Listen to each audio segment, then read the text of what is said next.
오늘 본문을 통해서 함께 증거받고 은혜 나눌 하나님 말씀 제목이 주의 뜰에 살게 하신 사람의 복입니다. 우리가 지난 수요일 야유회 가기 앞서서 이렇게 증거받았던 말씀입니다. 그때 간단하게 우리가 좀 증거를 받았었는데요. 오늘 말씀 제목이 뭐라고요?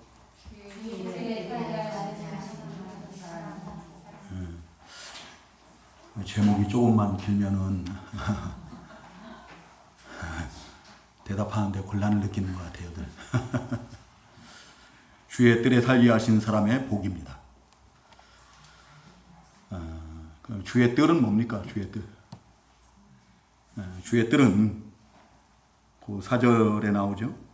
주의 집, 곧 주의 성전이라고 했어요. 주의 성전이다. 따라서 주의 뜰에 살게 하신 사람은 먼저 우리가 하나님의 택하심과 부르심을 받아서 성전에서 하나님을 섬기는 제사장들을 먼저 생각을 해볼 수가 있는데요. 그렇지만 여기 본문에서 말하는 주의 뜰에 살게 하신 사람들은 하나님을 섬길 수 있도록 택하심과 부르심을 받은 모든 하나님의 백성들을 가리키는 것이다.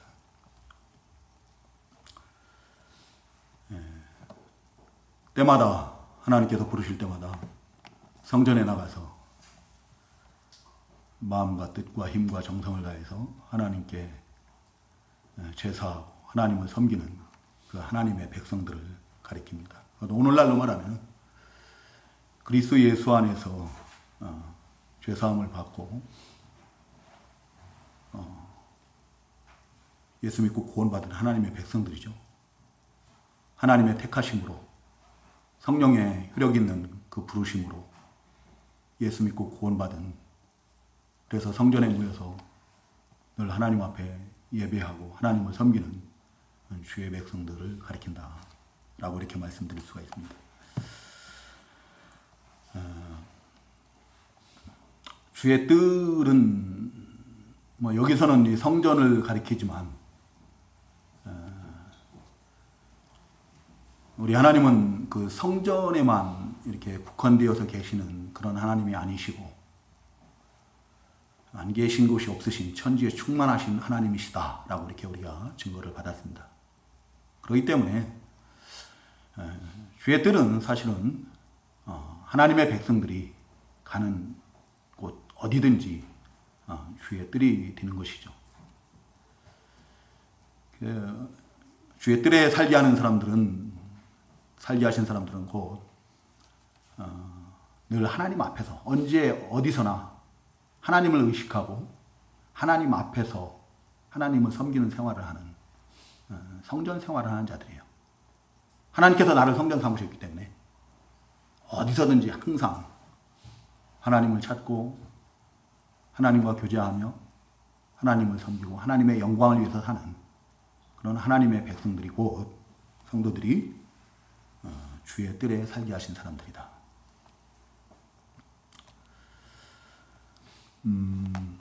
주의 뜰에 살게 하신 사람들은 그 특징이 뭔가 하면은 성전의 아름다움으로 만족한다는 거예요. 성전의 아름다움으로 만족한다. 여기서 말하는 이 성전의 아름다움은 어떤 성전의 외적인 그 아름다움 때문에 만족한다는 것이 아니고요. 구약 시대에 보면 성전을, 솔로몬 성전이 얼마나 아름답게 지어집니까? 그죠? 그 백향목, 자기네 나라에 있지도 않은 레바논으로부터 그 백향목을 멀리서부터 옮겨와가지고 그런 백향목으로 기둥을 삼고 또 목재를 이렇게 삼고 재료로 삼아서 성전을 건축합니다. 또 돌도 마찬가지예요. 돌도 그냥 아무런 돌이나 이렇게 막 쌓아가지고 짓지를 않죠. 그 돌을 미리 줄을 딱 재가지고요, 평평하게 딱 깎습니다. 그 아름다운 미석을, 예수님께 미석으로 지어진 그 성전을, 헤롯 성전을 보고 그 제자들이 막 자랑을 하지 않습니까? 그리고 금이나 은이나 이런 것으로 아름답게 그 내부를 치장을 하는 것을 볼 수가 있어요. 근데 그러한 외적인 아름다움으로 만족한다는 것이 아니라 그 성전 생활할 때 하나님께서 베풀어 주시는 그 은혜예요. 하나님께서 주시는 평강, 또 참된 안식, 이런 것으로 말미암아서 만족한다는 거죠. 내적인 하나님의 은혜로 말미암는 그 만족을 누리는 자다. 이런 사람들이 바로 주의 뜰에 살게 하신 사람이에요. 근데 우리가 이 주의 뜰에 산다는 것은, 성전 생활한다는 것은 우리 자신의 어떤 노력이나 우리의 의지, 우리의 수고로 되는 것이 아니다라는 것을 하나님께서는 이 다윗을 통해서 분명하게 증거를 하고 있습니다. 그래서 하나님께서 뭐라고 말씀하시는가 하면은 주의 뜰에 사는 사람이라고 안 해요. 주께서 택하시고 가까이 오게 하사 주의 뜰에 살게 하신 사람이라고 해요. 그런 사람이 봅니다. 이 하나님의 은혜가 아니면은 우리가 주의 뜰에 사는 성전 생활을 할 수가 없어요. 하나님을 의식하고 하나님 앞에서 우리 하나님과 교제하는 그런 삶을 살 수가 없다. 전적으로 하나님의 은혜로만 이것이 가능하다라는 겁니다.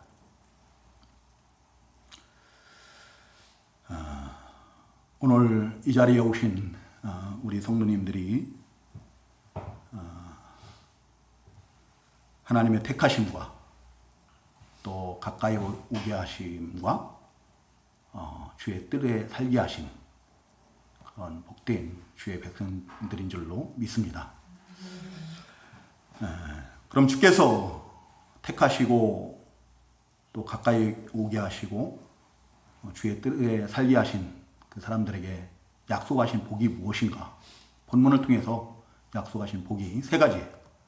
그 첫 번째는 바로 죄사함의 복입니다.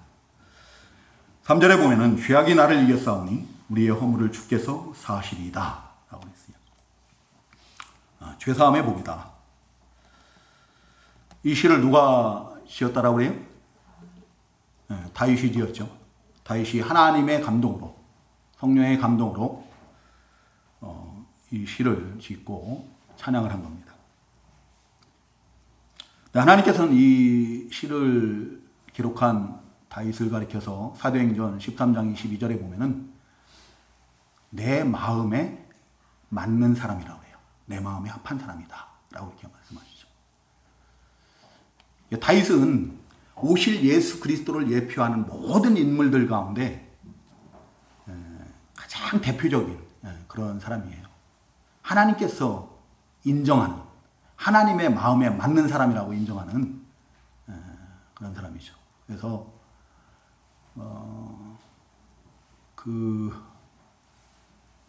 누구예요?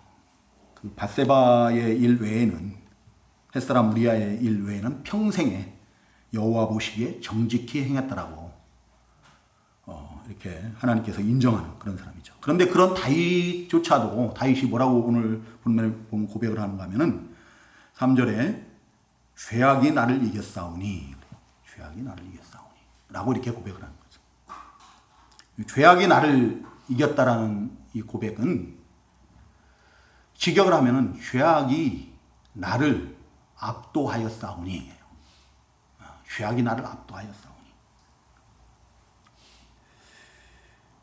죄가 얼마나 강력한지,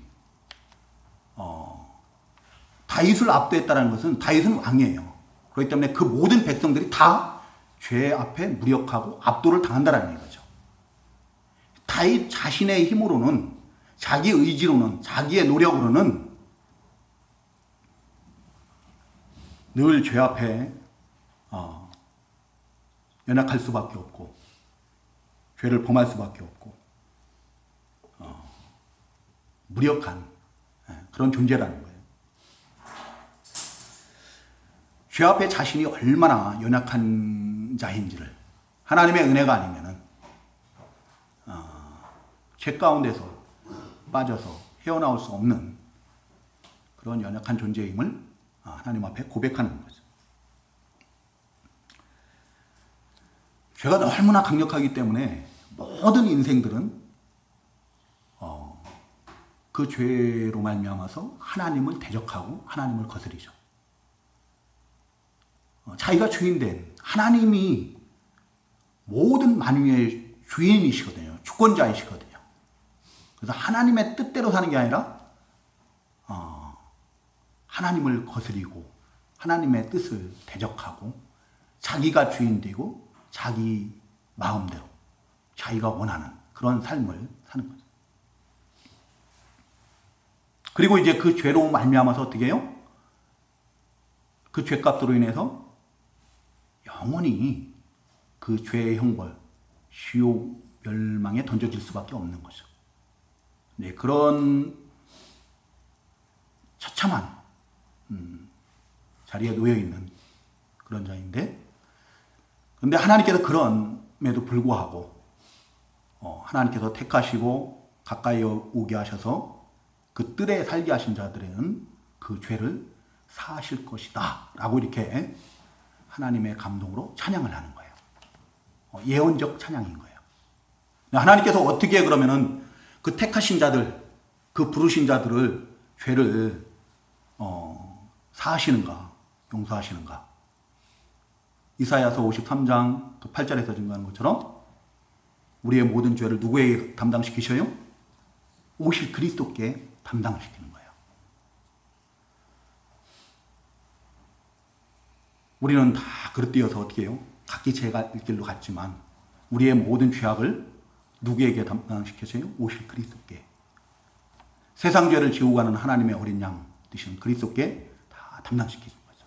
그래서 주님께서 우리의 모든 죄를 대신 지고 십자가에서 피 흘려 죽으시고, 그러므로 인해서 어떻게 해요? 하나님께서 택하시고 부르신 자들, 가까이 오게 하신 자들, 그래서 하나님을 섬기는 모든 자들의 죄를 사하신다는 거죠. 이 죄사함의 복은 곧 구원의 복을 의미하는 거죠. 죄로 말미암아서 영원히 지옥 멸망을 받을 수밖에 없는데, 그 죄를 사하신다는 것은 그 죄사함의 형벌 가운데서 우리를 건져내신다는 거예요. 구원해 주신다는 거죠. 구원을 의미하는 거예요. 구원의 복을 받은 자들이라는 거예요. 그리고 택하시고 부르셔서 주님 앞에 사는 자들, 성전 생활을 하는 자들, 하나님을 섬기는 삶을 사는 자들은 우리가 이 세상 살아가는 동안에 또 그 짓는 죄도 하나님께서 용서하신다는 거죠. 그 죄를 사해 주신다는 거예요. 예수 믿고 구원을 받았으면 이제 더 이상 죄를 안 지면 좋겠는데, 죄가 얼마나 강력한지 우리가 늘 죄에 노출되어 있고 또 죄를 짓는 그런 삶을 살 때가 얼마나 많은지 알 수가 없어요. 그래서 그때마다 늘 영적으로 어떻게 해요? 눌리죠. 권고하고. 그 앞에 다윗이 시편 32편 3절 4절에서는 뭐라고 표현을 하고 있는가 하면은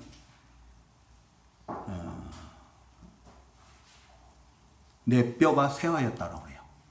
그 죄 때문에 하나님 앞에 그 죄를 토설치 아니하고 그럴 때 종일 신음하고 내 뼈가 쇠하였도다. 또 주의 손이 쥐하로 나를 누른다고 해요. 마치 하나님께서 내 목을 조르는 것 같은 거예요.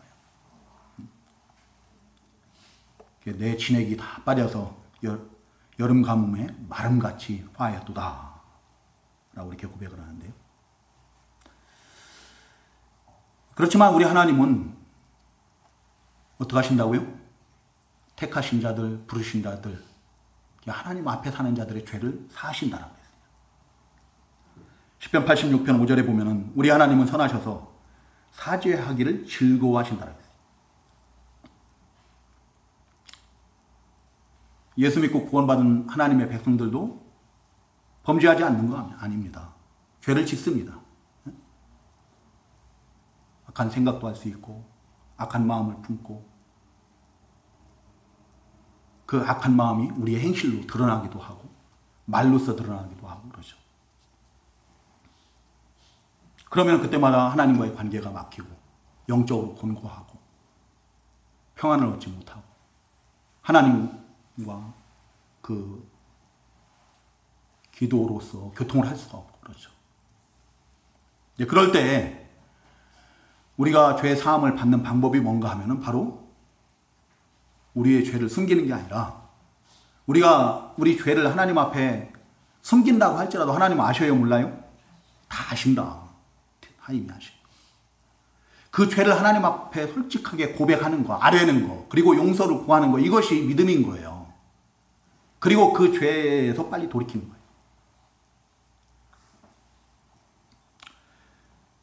시편 32편 그 5절에 보면은 다윗이 그 죄를 토설치 않을 때는, 하나님 앞에 고백하지 않을 때는, 용서를 구하지 않을 때는 종일 신음하고 뼈가 쇠하는 것 같고 하나님께서 주야로 내 목을 조르는 것 같아요. 그랬는데 하나님 앞에 자기 죄를 숨기지 않고 다 고백을 하고 아뢰고 용서를 구하고 그랬더니 어떻게 해요? 하나님께서 죄를 사하셨다는 거예요. 그 다음부터 하나님과의 관계가 막혔던 관계가 다 회복되는 거예요. 자기의 모든 기도를 하나님께서 들으시고 하나님께서 자신을 살펴주시고 보호하시고 인도하시고 그것을 체험하게 되는 거죠.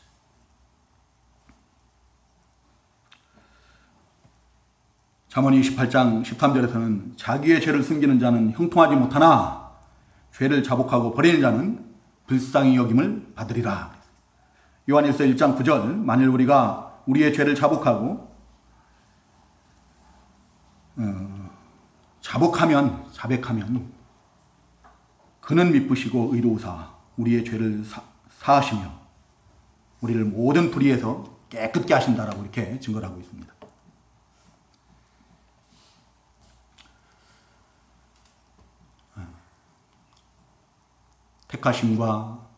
택하심을 받고 부르심을 받아서 하나님을 섬기는 하나님의 백성들, 하나님께서 우리의 모든 죄를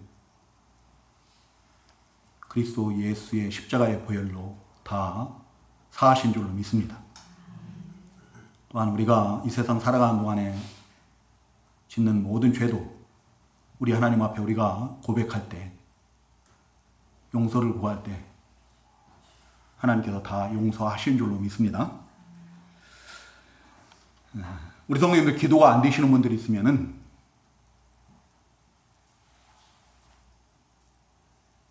자기 죄를 한번 살펴보시기 바랍니다. 죄를 살피시고 하나님 앞에 용서를 구하시고 그 고백하시고 용서를 구하세요. 그리고 그 죄를 끊어버리시기 바랍니다. 죄를 끊어버리시고 하나님 앞에 진실되게 구하면 하나님께서 우리의 기도를 들으시고 응답하실 줄로 믿습니다. 또 오늘 이 본문을 통해서 하나님께서 택하시고 부르신 자들, 그래서 성전 삼으신 하나님의 백성들에게 주시는 약속하신 두 번째 복은 바로 기도를 들으시고 응답하신다는 겁니다. 2절에 보면 기도를 들으시는 주여 모든 육체가 주께 나오리다. 우리 하나님은 우리의 모든 기도를 들으신다. 그래서 이것을 아는 주의 백성들이 어떻게 해요? 주님께 도움을 구하기 위해서, 기도하기 위해서 주님 앞에 나오는 거예요.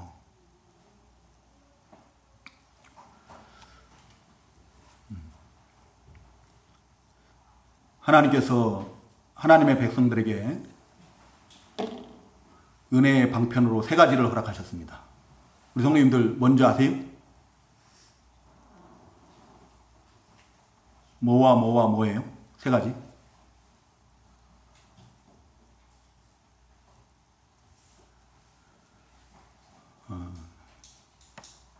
감사해요. 망각의 은혜가 충만하신 우리 성도님들. 첫 번째는 하나님의 말씀입니다.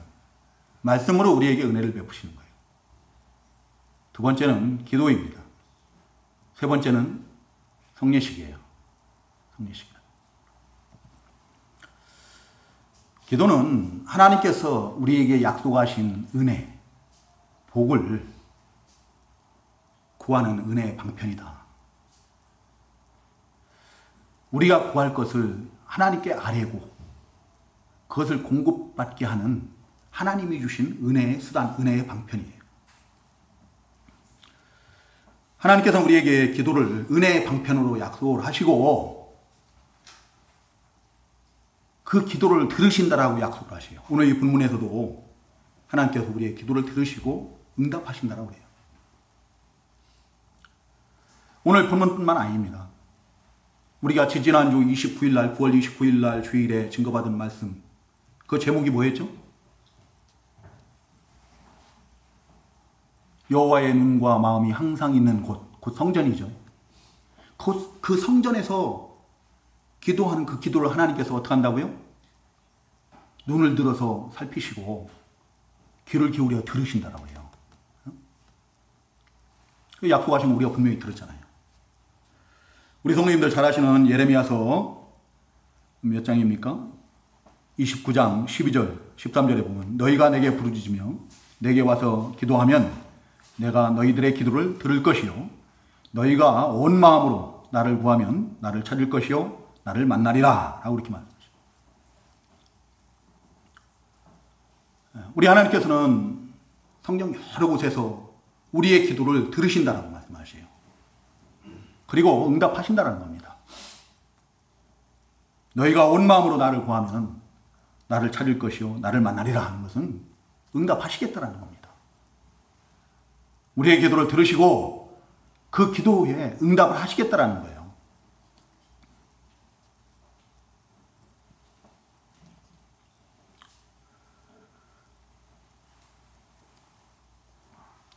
우리가 하나님께 기도할 수 있는 이유가 뭔가 하면은 하나님의 신실하심이에요.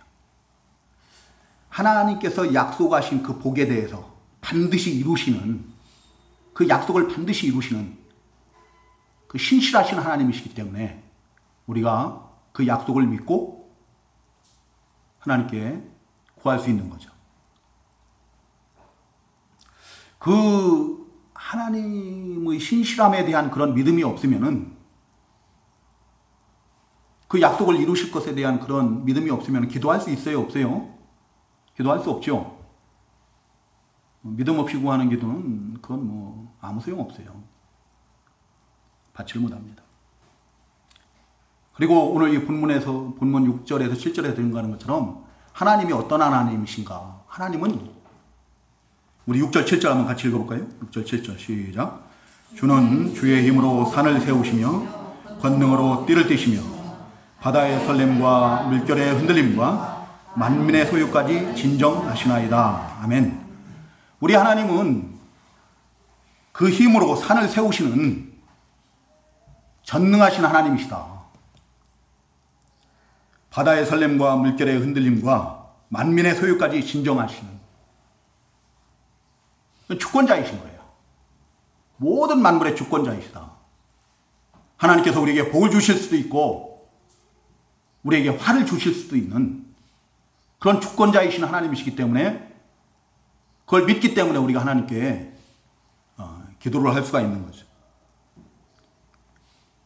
그래서 기도는 믿음의 가장 기본적인 이 요소, 믿음의 가장 작은 믿음의 행위라고 했어요. 가장 기본적인 믿음의 행위다. 기도하는 사람이 믿음의 사람이에요. 기도하지 않는 사람은 아무리 믿음 있는 척해도 믿음이 없는 사람입니다. 하나님의 능력을, 하나님의 주권을 안 믿는 자예요. 하나님의 약속을 안 믿는 자입니다.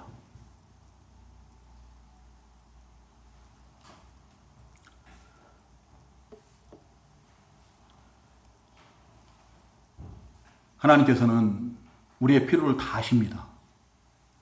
또 하나님께서 우리에게 복 주실 것을 약속을 하셨어요. 우리의 필요를 다 아시고 우리에게 복 주실 것을 약속했지만 우리 하나님께서 약속하신 것이다 할지라도 구하지 않으면 안 주십니다. 구하여야 준다. 야고보서 4장 2절인가요? 몇 절입니까? 거기에 보면은 우리가 받지 못함은 구하지 않기 때문이요. 그랬어요. 그죠? 우리가 얻지 못하는 가장 첫 번째 이유는, 대다수의 이유는 구하지 않기 때문이에요. 우리 주님께서는 구하라고 말씀하십니다. 찾으라고 말씀하세요. 두드리라고 말씀하세요.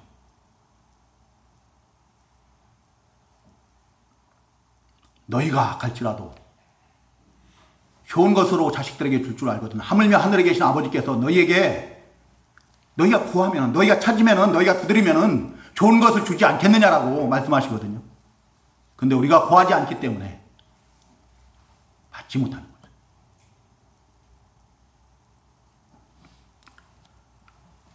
로마서 8장 32절입니까? 그래서는 자기 아들을 아끼지 아니하시고 우리 모든 사람을 위하여 내주시니가 어찌 그 아들과 함께 모든 것을 우리에게 주시지 아니하겠느냐라고. 아들까지 내어주신 하나님께서 우리에게 주시지 못할 것은 아무것도 없습니다. 다 주신다. 주시되 은혜로 다 주시는 거예요. 근데 우리가 믿음이 없어서 구하지 않기 때문에 얻지 못하는 거죠. 받지 못하는 거예요. 기도는 하나님께서 약속하신 복을 주시기 위한 은혜의 방편입니다. 우리의 모든 필요를, 우리 구할 것을 하나님께 진실되게 아뢰을 수 있는, 하나님께서 이미 아시지만 우리의 믿음을 확인하시는 거예요. 기도를 통해서. 하나님께서 복의 근원 되심을, 모든 만물을 주관하시는, 다스리시는 주권자이심을 믿는지 안 믿는지 알아보시는 겁니다. 기도를 통해서.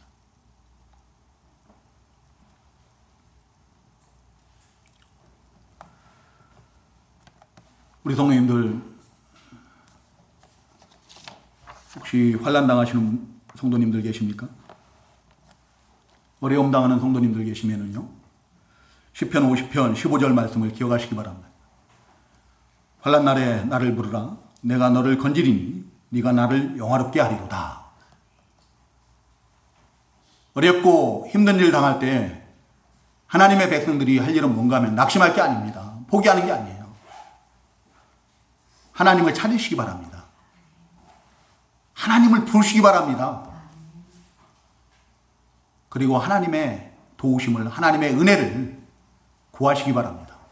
그럼 하나님께서 반드시 들으시고 그 환난 가운데서 건져 주실 줄로 믿습니다.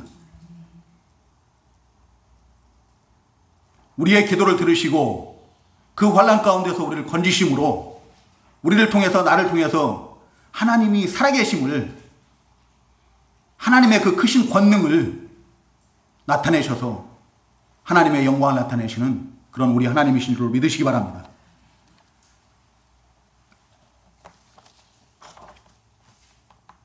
믿음으로 구하시오.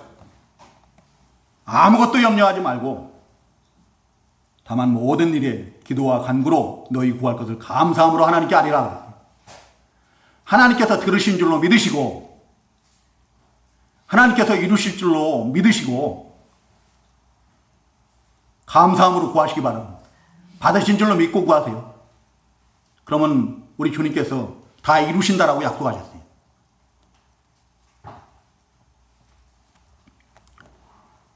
기도는 하나님께서 우리에게 주신 은혜의 수단이고 우리에게 주신 특권입니다. 그 특권을 누리시는 우리 성도님들 되시기 바랍니다. 네.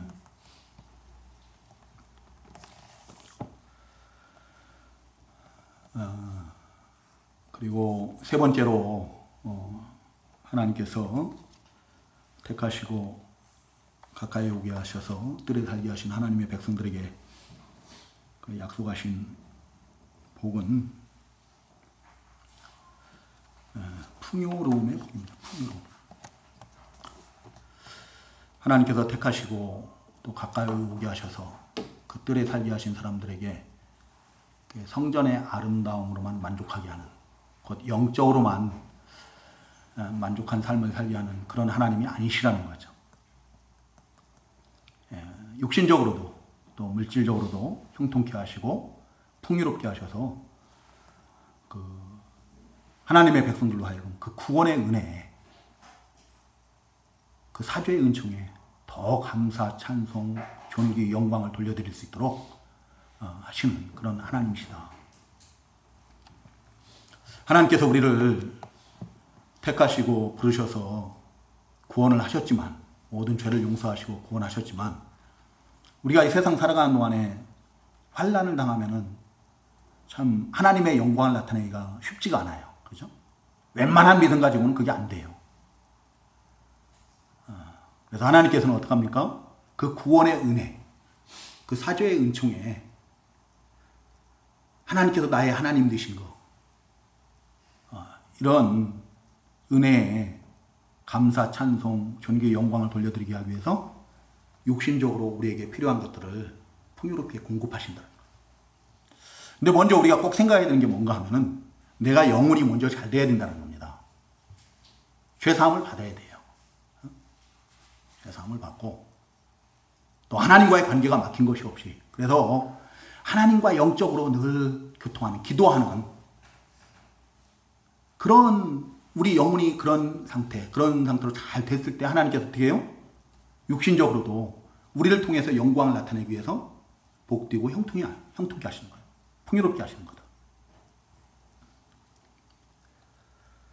하나님께서는 아까 우리가 읽었죠? 6절, 7절에서 기록하고 있는 것처럼 모든 만유의 주관자이십니다. 주제이십니다. 주인 되십니다. 그 모든 만물을 유지 보존하시는 전능하신 하나님이세요. 창조주 하나님이십니다. 그 능력으로 하나님의 백성들의 땅을 돌보시는 거예요. 때를 따라서 이른 비, 늦은 비를 적당한 때에 내려주시고, 그 이스라엘 백성들에게 허락하신 그 가나안 땅은 어떤 땅이라고요? 하늘에서 내리는 비를 다 흡수해버린 땅이라고 했어요.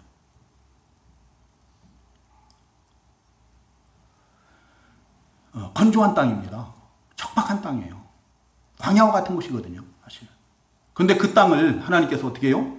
연초부터 연말까지 항상 살피시는 거예요.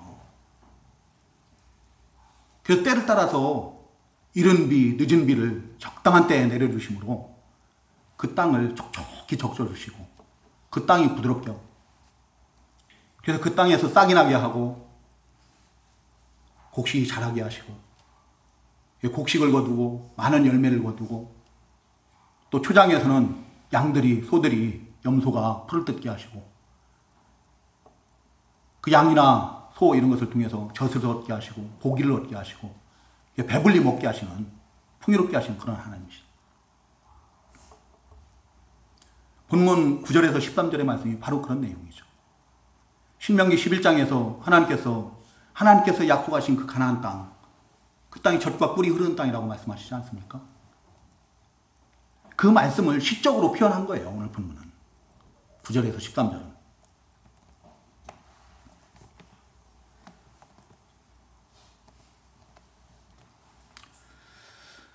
하나님께서 비를 내려주시지 않으면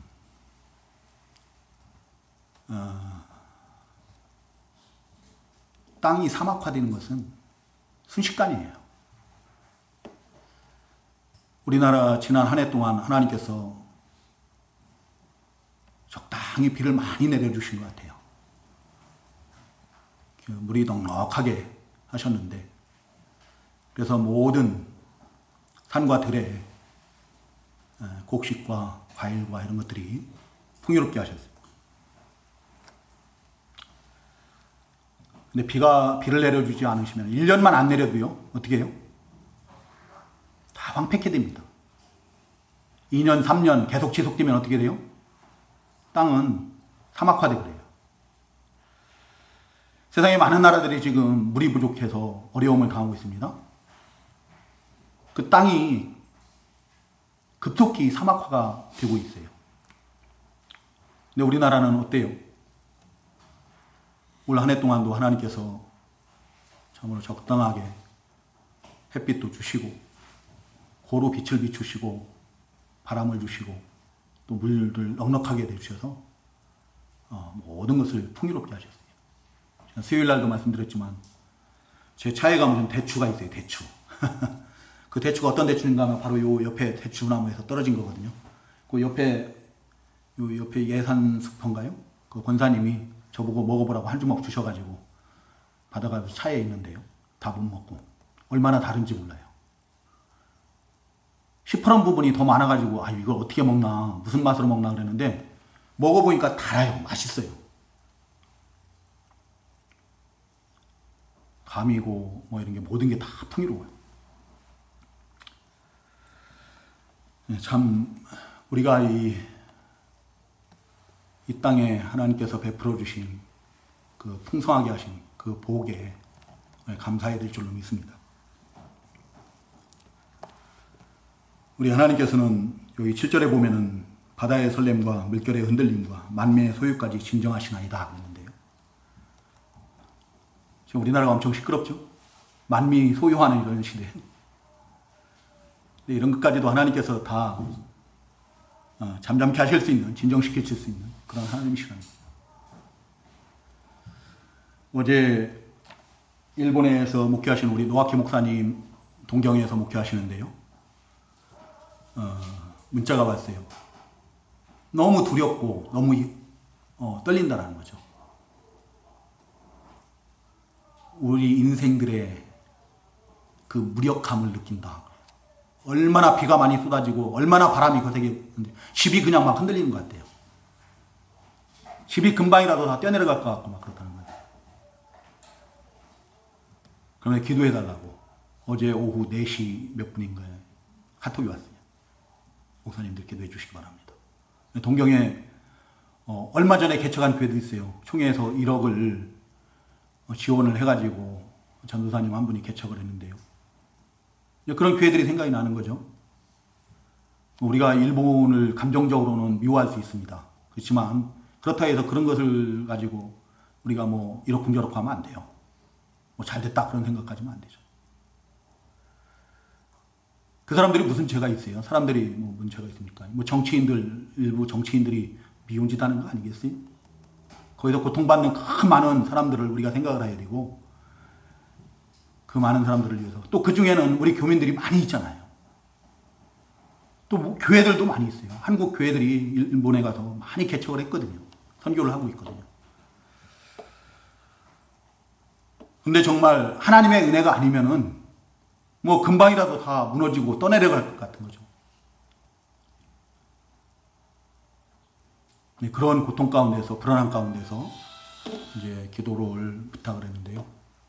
어제 밤 늦게 죄송하다고 하면서 무사히 하나님의 은혜로 어려움 피해 당하지 않고 이렇게 위기를 모면을 했다라고 문자가 왔어요. 그리고 오늘 새벽에도 다시 한번 감사하다고. 하나님의 은혜가 아니면은요 비가 많이 와도 문제고 비가 안 와도 문제이고 그래요. 저는 어제 뉴스만 듣고도 가슴이 떨리고 막 그래요. 그 많은 사람들이 동경에 그 많은 사람들이 그 어려움 당하는 거 이런 게 생각이 나는 거예요. 우리가 할 수 있는 게 뭐가 있겠어요? 기도밖에 더 있지 않겠습니까? 기도밖에는 할 게 없죠. 그래도 하나님의 은혜로 그만하게 넘어간 게 감사하고 이제 하나님께서 우리나라에 그동안에 뭐 태풍도 여러 번 있었습니다. 여러 번 있었지만 그래도 지금 보면은 우리 주변에 보면은 하나님께서 모든 것을 이 땅의 모든 수산물들을 풍요롭게 하셨어요. 그 은혜에 우리가 감사하고 이제 아무리 메마른 땅이라 할지라도 하나님께서 비를 내려주시면은 물을 넉넉하게 내시면 어떻게 해요? 그 땅이 부드러워져요. 그리고 싹을 내고 곡식을 내고 열매를 맺고 그런 것처럼 우리의 메마른 심령에도 때를 따라 베푸시는 그 하나님의 은혜로 말미암아서 좀 우리 메마른 심령이 좀 옥토가 되었으면 좋겠습니다. 그래서 우리 가운데 생명의 역사가 있고 또 많은 신앙의 열매를 맺는 그런 우리 성도님들 되시기를 주님의 이름으로 축복합니다. 우리 같이 마치도록 하겠습니다.